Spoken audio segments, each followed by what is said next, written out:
Hi friends, Urcreationസിൻ്റെ രേഖാസ് കിച്ചണിലേക്ക് എല്ലാവർക്കും സ്വാഗതം. ഞാൻ ഇന്ന് റേഷൻ നുറുക്ക് ഗോതമ്പ് കൊണ്ട് ഒരു ചോക്ലേറ്റ് പുഡിങ്ങാണ് തയ്യാറാക്കുന്നത്.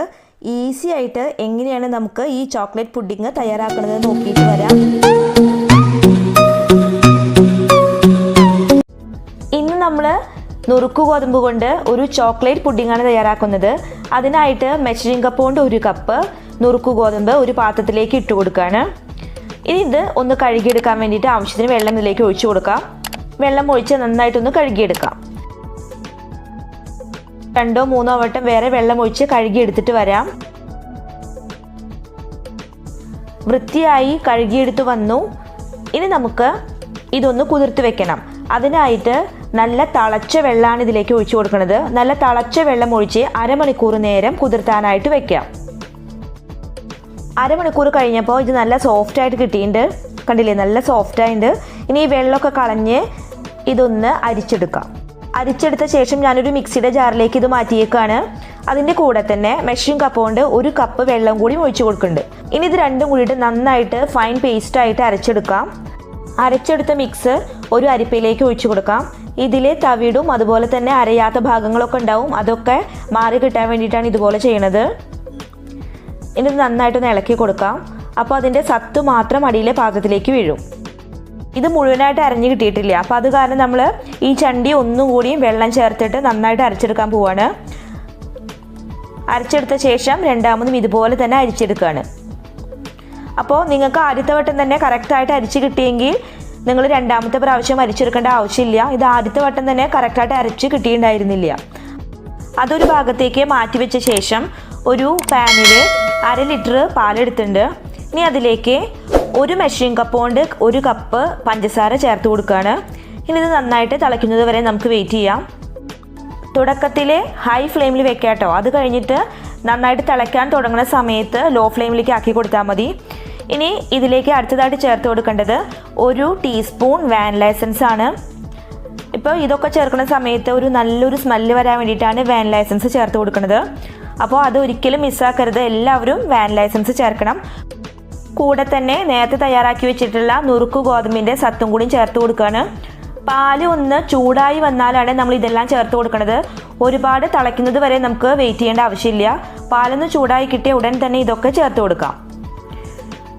ഇനി ഇത് നന്നായിട്ട് കുറുകുന്നത് വരെ നമുക്ക് വെയിറ്റ് ചെയ്യാം. നമ്മൾ ഇതിൻ്റെ അടുത്ത് തന്നെ നിൽക്കുകയാണെങ്കിൽ അപ്പോൾ ഹൈ ഫ്ലെയിമിൽ വെച്ചിട്ട് നന്നായിട്ട് അടി പിടിക്കാതെ ഇളക്കി കൊടുത്താൽ മതി. അതല്ല നമുക്ക് അങ്ങോട്ട് കൂടി മാറണമെങ്കിൽ ഒന്ന് ലോ ഫ്ലെയിമിലാക്കി കൊടുക്കാം. ഇപ്പോൾ കുറുകി വന്നു തുടങ്ങിയിട്ട് ഇനി ഇതിലേക്ക് ചേർക്കേണ്ടത് ഡാർക്ക് ചോക്ലേറ്റും വൈറ്റ് ചോക്ലേറ്റുമാണ്. നിങ്ങൾക്ക് ഡാർക്ക് ചോക്ലേറ്റും വൈറ്റ് ചോക്ലേറ്റും കിട്ടാനില്ലെങ്കിൽ ഒരു ഡയറി മിൽക്കും 1 മിൽക്കി ബാറും ഇതിലേക്ക് ഇട്ടാൽ മതി.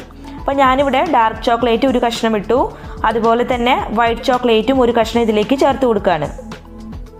ഇനി ഇതൊന്ന് കുറുകി ഡാർക്ക് ചോക്ലേറ്റും വൈറ്റ് ചോക്ലേറ്റും നന്നായിട്ട് മെൽട്ടായിട്ട് ഈ പാലിൽ അലിഞ്ഞു ചേരണം. അതുവരെ നമുക്ക് ഇളക്കിക്കൊണ്ടേയിരിക്കാം. ഇളക്കിക്കൊണ്ടിരിക്കുന്ന സമയത്ത് അടിയിൽ പിടിക്കാതിരിക്കാൻ ശ്രദ്ധിക്കുക. അടിയിൽ പിടിക്കുന്നു തോന്നിയാൽ അപ്പോൾ തന്നെ ലോ ഫ്ലെയിമിൽ ആക്കി കൊടുക്കുക. അതല്ലെങ്കിൽ ഫ്ലെയിം ഓഫ് ചെയ്താലും കുഴപ്പമില്ല. പാലിൻ്റെ കളറൊക്കെ മാറിയിട്ട് ഇപ്പോൾ ബ്രൗൺ കളറായി. ചോക്ലേറ്റ് ഒരുവിധം മുഴുവനായിട്ടും ഇതിൽ മെൽട്ടായിട്ട് കിട്ടി. ഇനി ഇതൊന്ന് കുറുകി വറ്റി വരണം. അപ്പോൾ ഇതുപോലെ അങ്ങനെ പൊള്ള പോലെ വരും. കുറുകി വറ്റി വന്നാലാണ് നമ്മൾ ഫ്ലെയിം ഓഫ് ആക്കേണ്ടത്. ഒരുപാട് വറ്റിക്കേണ്ട, എന്നാലും ഒരു തിക്കായിട്ടുള്ള സ്റ്റേജ് ആവുന്ന സമയത്താണ് ഫ്ലെയിം ഓഫ് ആക്കേണ്ടത്. ഒരുവിധം നന്നായിട്ട് കുറുകി കിട്ടിയിട്ടുണ്ട്. ഇനി ഫ്ലെയിം ഓഫ് ആക്കി കൊടുക്കാം. അതിനുശേഷം ബാക്കിയുള്ള കാര്യങ്ങളൊക്കെ നമുക്ക് ചെയ്യാം. ചെറുതായിട്ടൊന്ന് തണുത്ത് കിട്ടിയാൽ നമുക്കിത് ഗ്ലാസ്സിലേക്ക് മാറ്റാം. ഇനി നിങ്ങൾ ഗ്ലാസ്സിലല്ല പുഡിംഗ് ട്രേയിലാണ് സെറ്റ് ചെയ്യണത് വെച്ചെങ്കിൽ ആ പുഡിംഗ് ട്രേയിൽ ഒഴിച്ചു കൊടുത്താൽ മതി. ഞാനിവിടെ ഗ്ലാസ്സുകളിലാണ് സെറ്റ് ചെയ്യാനായിട്ട് എടുക്കുന്നത്. അപ്പോൾ ഓരോ ഗ്ലാസ്സിലേക്കും 1/4 ഭാഗം വീതം ചോക്ലേറ്റിൻ്റെ മിക്സ് ചേർത്ത് കൊടുക്കുകയാണ്. എല്ലാ ഗ്ലാസ്സിലും 1/4 ഭാഗം ചോക്ലേറ്റിൻ്റെ മിക്സ് ചേർത്തു. ഇനി ഇതിൻ്റെ മുകളിലേക്ക് വൈറ്റ് ചോക്ലേറ്റ് ഗ്രേറ്റ് ചെയ്തത് ചേർക്കുകയാണ്. ഇത് ഓപ്ഷനിലാണ് കേട്ടോ. നിങ്ങളുടെ കയ്യിൽ ഇല്ലെങ്കിൽ ഇത് ചേർക്കേണ്ട ആവശ്യമില്ല.